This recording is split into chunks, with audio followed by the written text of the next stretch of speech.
আপনি যদি 5 বার সালাত আদায় না করেন তাহলে আপনার খাওয়া হারাম, আপনার দুনিয়াতে বেঁচে থাকা হারাম, আল্লাহর অক্সিজেন ভক্ষণ করা হারাম। কোন লজ্জায় আপনি আল্লাহর অক্সিজেন নিচ্ছেন? কোন লজ্জায় আপনি আল্লাহর জমিনে বসে আছেন?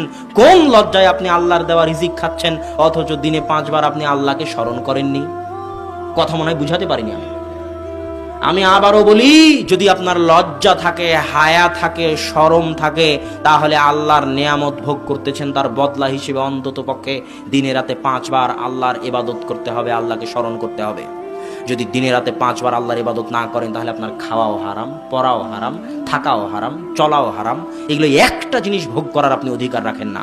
অক্সিজেন, আল্লাহর দেওয়া অক্সিজেন ভোগ করার অধিকার রাখেন না, আল্লাহর জমিনের ফল খাওয়ার অধিকার রাখেন না, আল্লাহর সূর্য ভোগ করার অধিকার রাখেন না, আল্লাহর জীবন ভোগ করার অধিকার রাখেন না, আল্লাহর চোখ ব্যবহার করার অধিকার রাখেন না। এগুলো হালাল করতে চাইলে দিনে রাতে কমসে কম